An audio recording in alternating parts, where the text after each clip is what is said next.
Hello and welcome. I'm Vijay Srinivas, and this is C-Suite Conversations. We've got a very interesting guest this time. He's the Chief Executive Officer of California Burrito, Mr. Bert Mualat. Thanks much indeed for your time, Bert. Thank you. Let me begin with you. We've heard a lot about the India's American dream there, but what made an American find love in India? Well, a lot of people do move to America, but maybe the tides are changing, and I think I'm a contrarian, so I felt maybe I do the opposite.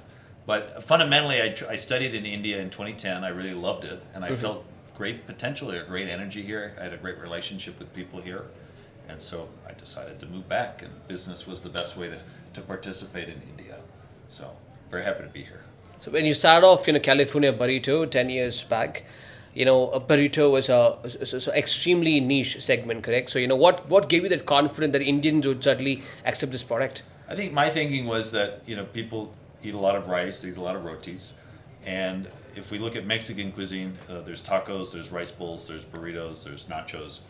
The thinking was is at least one of these dishes would do well, and so I think that was the basic thought. And if you go to the U.S., you see tons of Indian people in Mexican restaurants. So, What point did you feel that this is no more an experiment? We want to scale this further across India. well, I think the first store did quite well, so we had confidence immediately that this had potential. But I would say that from a scaling perspective, probably not until we reached about 30 stores, and that took almost 10 years. Not quite 10 years, a little less, but it took about 8 years. Only then did we really feel that this could go much bigger. We probably flirted with the idea earlier, but scaling always has its own challenges, and you'll make wrong decisions, and then That's right, yeah. the journey is never a straight line for sure. Also, we've seen in the past, food giants, generally when they come in, they need to Indianize their food products to make it successful here in India. We've seen with McD, we've seen with PepsiCo as well, was there a moment you felt like, there are certain products that I don't want to Indianize it for certain reasons, let it be what it is. And, India is also an extremely diverse country as well. Have you ever thought of giving it a state-specific touch to your products? So I think the way we've thought of Indianizing is primarily in offering more vegetarian options. So Mexican food is quite non-veg. That's right, yeah. So, but India is a lot of vegetarians. So, and even non-vegetarians who are vegetarians for many days of the week. So I think that made us feel that we should have more vegetarian options. But fundamentally, I think our view is that Mexican food is the best from Mexico, and maybe the U.S. Version of it has been focus grouped a bit by different people. And we really like the California version of Mexican food. We think it's healthy and it's a great restaurant format, like the San Francisco Mission-style burrito restaurant. So that's the format we're trying to bring. And I think once we reach the place where we've been able to deliver the same experience you'd have if you went to the best place for burritos in San Francisco, maybe after that, then the journey becomes more of trying to figure out specific about Indianization and region and all that. But I think it's very tricky to try and guess at these things. I think, when it comes to India, there's obviously many places to open and many states, but if we're not good at one or two things and we keep trying to guess about localization, it becomes too confusing.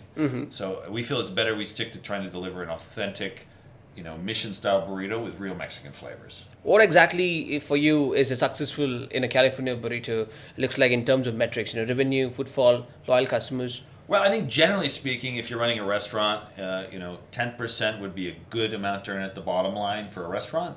Over 20% would be excellent. So that's a bottom line. I think, for us, a good store would be doing over 300 transactions a day, hopefully more. But that'd be good. That's a good store. So I think that'd probably be true for any restaurant in our space. So anyone doing kind of QSR.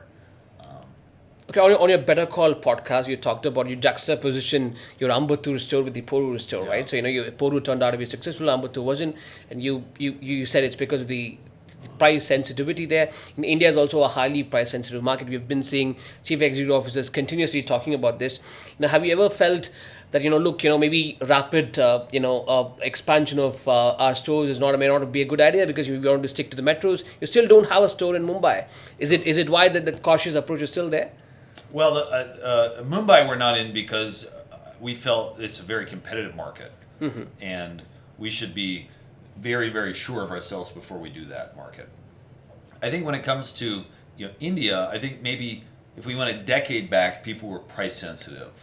I don't think that's the case anymore. I think people are very value conscious, which is what am I getting for what I spend, which is different because, okay, I can buy something for 50 rupees or 500 rupees, but because the price is low, I buy it. But now I think people would be happy to spend more, but for something that gives great value to them.